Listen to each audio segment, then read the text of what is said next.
میں تو آج بھی اس کے حصے کے تھپڑ اپنی گالوں پہ برداشت کر رہی ہوں، تو یہ کدھر گیا؟ اردشیر نام کا بادشاہ تھا وہ۔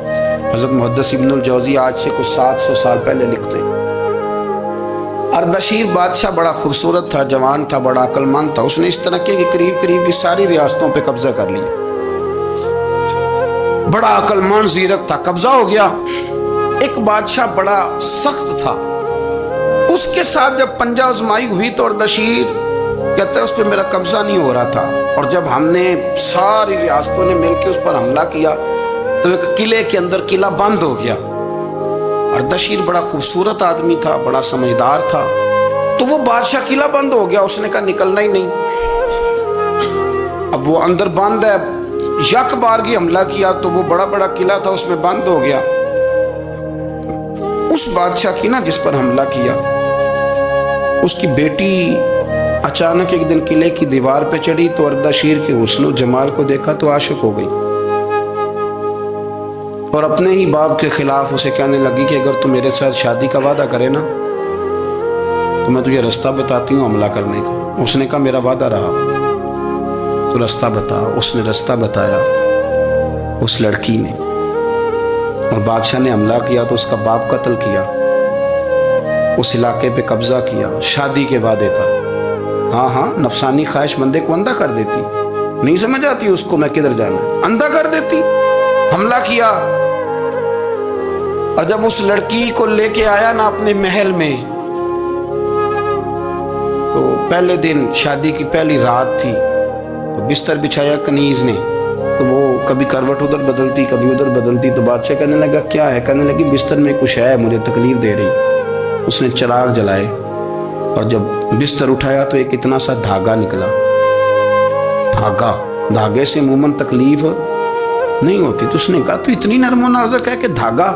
کہنے لگی میرا باپ نا میرے ساتھ اتنا پیار کرتا تھا کہ روز میرا بستر بھی خود بچھاتا تھا، اور اس نے آلہ رکھا ہوا تھا، وہ ناپتا تھا کہ کوئی پایا اونچا نیچا تو نہیں، میری بیٹی کا بھینس سوتے وقت خراب نہ ہو جائے، اور میرے لیے گوشت اور کپڑے بھی خود پسند کر کے لاتا تھا، کھانے پینے کا خود خیال کرتا تھا۔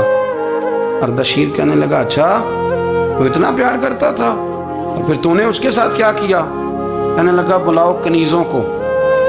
کنیزوں کو بلایا، فرمایا اس کو اٹھاؤ اور جلاد کے پاس لے جاؤ، اسے کہو کہ اس کے بال ایک گھوڑے کے ساتھ باندھے، پیر دوسرے گھوڑے کے ساتھ باندھے، اور ایک گھوڑا ادھر بھگا دے کدھر بھگا دے۔ یہ جس کے باپ نے اتنا پیار کیا، یہ نفس کی اتنی غلام ہے کہ اس کی وفادار نہیں رہی تو میری وفادار کیسے بنے گی؟ اس نے اتنے نازوں سے پالا کہ دھاگا اسے برداشت نہیں۔ او یارو یاد رکھو، اگر نفس کی غلامی کرو، بڑے بڑے وفاداروں کو چھوڑ کے غلامی کرو، تو پھر کہو وفادار مل جائیں، کوئی بول اب لڑا نہ بول بیٹھی ہوں دے خسم ناراض بڑ بولیاں دے، کہاں سر کھائے تے بلبل ٹھنڈ پائے، بڑے فرق نہیں سجنا بولیاں دے، جڑیاں خسماں دی وچ رضا وسن، بھاگ جاگ جاندے انہاں گولیاں دے، آپ ادلیاں نو سردار پین تکے تے شرما والیاں نو جھوٹے ڈولیاں دے۔ اپنے نفس کے پیچھے چلو گے تو یہ تباہی ہے۔ جب ہم نے کسی سے وفا نہیں کی تو یہ کیا امید ہوئی کہ دنیا ہم سے وفا کرے گی؟ اللہ رسول کی مرضی کے مطابق اصول پسند زندگی بنائیں، ایک ایک کر کے اپنی خواہشات سے پیچھے ہٹیں، تھوڑے پہ گزارا کرنا سیکھیں، اپنے نفس کو سمجھائیں۔ ضروری نہیں کہ روٹی ہر وقت مزے کے لیے کھائی جائے، کبھی کمر سیدھی کرنے کے لیے خشک روٹی بھی کھا کے دیکھو، کبھی سادہ کھانا اس پہ بھی اکتفا کرو، کبھی تھوڑا کھر کے اچھے طریقے سے سادے کمرے میں بھی اللہ کو یاد کر کے دیکھو۔ نفس کے پیچھے نہ بھاگیے گا، تباہی کرے گا۔ رب کریم سمجھنے کی توفیق رفیق عطا۔